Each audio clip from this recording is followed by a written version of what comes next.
Can parents' expectations of their children be reflected in music? Wagner achieves precisely that.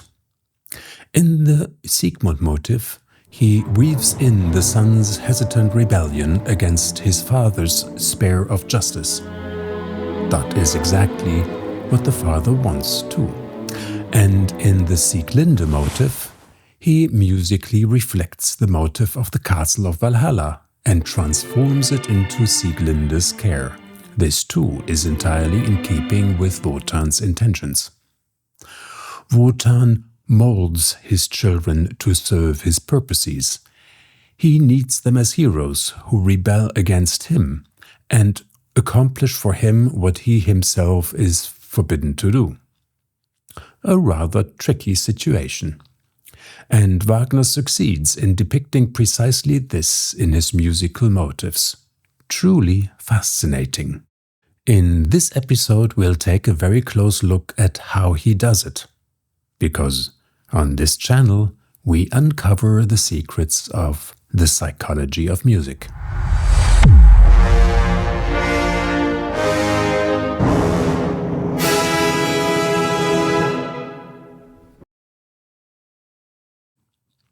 But first, a brief summary of the plot. After Alberich, a man of rather unattractive appearance and character, had been rebuffed by the Rhine maidens, he stole their gold to forge a powerful ring from it. But his joy was short-lived. Wotan, father of the gods, himself penniless and heavily in debt with 2 giants due to some property speculation, stole the gold and the ring from Alberich and immediately handed them over to the giants as payment.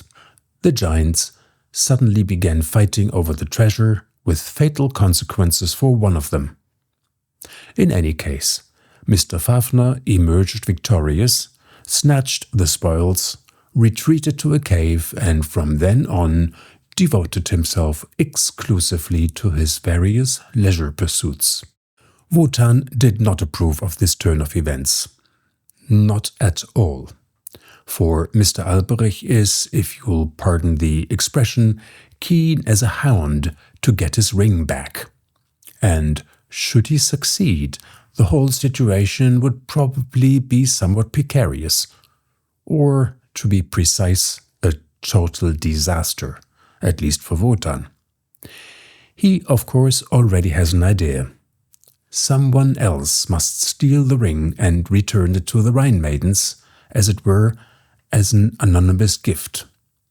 He himself, after all, contractually bound, having struck the property deal with the giants. Out of a pure sense of duty, he begins an intimate affair with a mortal woman, solely for the purpose of fathering a hero who can carry out his deed on his behalf. Such a god is quite fertile, and so twins are born, named Siegmund and Sieglinde. He takes part in their upbringing, for he has plans for them. And so he roams the forests with them, training them to be a sort of outlaw. Young people who, at any rate, have no moral qualms about stealing other people's property. Then, however, they lost sight of one another. Sieglinde was forced into a marriage with a certain Mr. Hunding, a thoroughly uncouth fellow. Siegmund got lost in the forest, and Wotan withdrew completely from their upbringing. We've all been there. Years later, Siegmund, who really only wanted to help a lady in distress, had once again got into a fight with an entire clan, had to make a run for it, eventually found a safe haven after a lengthy chase and escaped his pursuers once more. Most of this happened, if one can put it that way, off stage, for it is only now that the curtain rises on Die Walküre. At the end of his flight, Siegmund arrives somewhat out of breath and exhausted, of all places, at the hut of that very Mr. Hunding. There, as luck would have it, he encounters Hunding's wife, his own sister. What can I say? The two take a liking to one another. The fact that they are related seems only to heighten the allure of the situation. Wotan has, after all, raised them to be rebels. So they get on splendidly. So much for the backstory. But now to the music. The motifs of power, the ring, Valhalla, and despair. We had already observed in earlier sessions, one might almost say with a certain unease, how Mr. Alberich fashioned the ring of power from the Rheingold motif.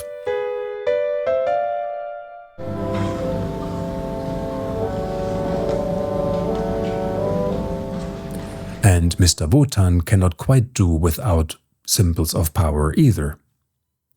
As a homeowner, he does after all have duties of representation. His Valhalla motif sounds of solid construction and a spacious terrace.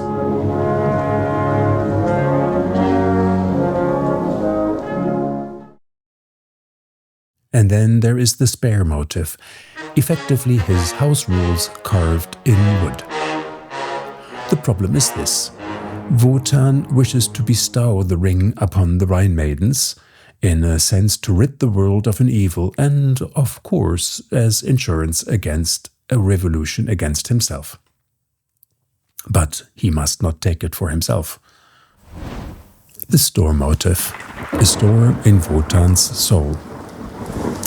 So this is a classic stalemate, and consequently the work begins with a storm.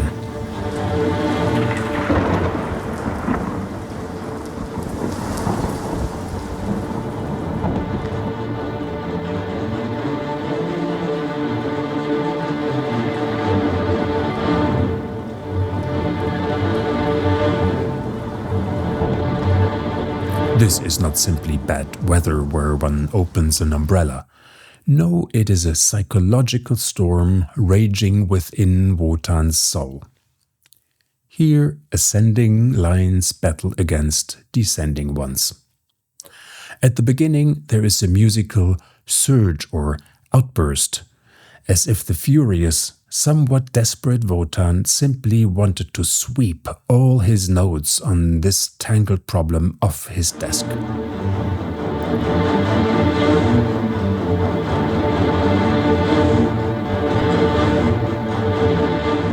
The descending lines are the spear motif. The motif represents the law, which, whilst granting Wotan his power, is also the reason why he is so powerless here. And we recognize the ascending sequences from the nature motif, the principle of nature's growth, of the ideal world before the arrival of the protagonists of power.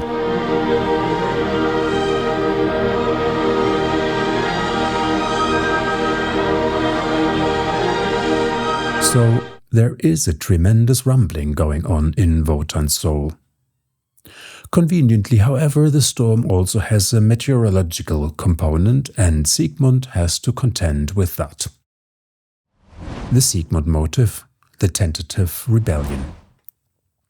Eventually a motif emerges from the storm. The Siegmund motif takes up the sad, descending line of despair and attempts laboriously, as with a jammed drawer, to bend it upwards.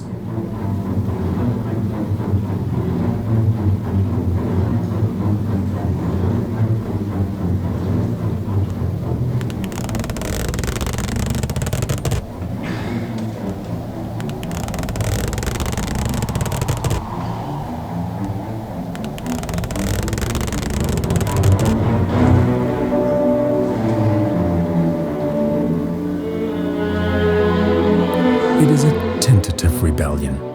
The man is simply exhausted.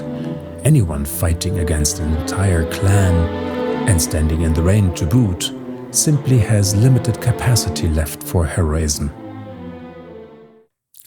The Sieglinde motif, a mirror image of Valhalla. But fortunately, there is Sieglinde.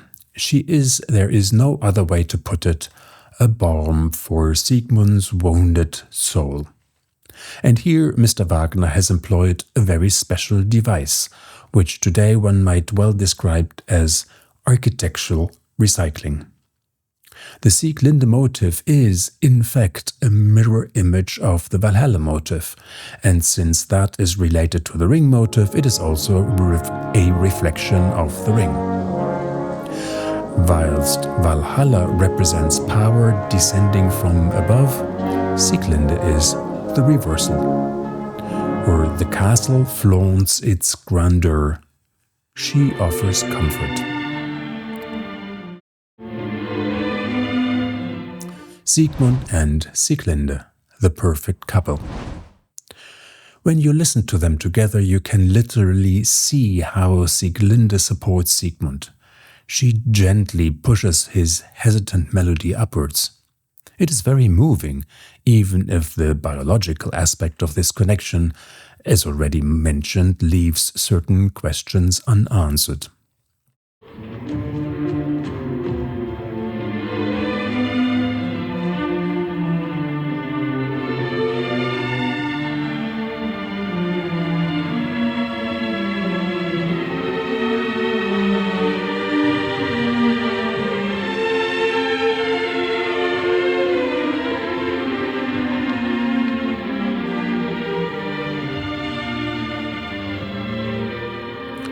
For Siegmund himself, failure is, sadly, already written into the score. His upward trajectory is simply too shaky. But Sieglinde perseveres. At the very last moment, she brings Siegfried into the world before bidding farewell to the action, just as Siegmund had done before her. So much for the two pretty twins. In the next video, we'll rewind back to the Rheingold and take a closer look at the virtues and vices. And we'll explain what the sword motif is doing in this context. It is fascinating because, once again, everything is connected. See you then. Auf Wiedersehen and ciao.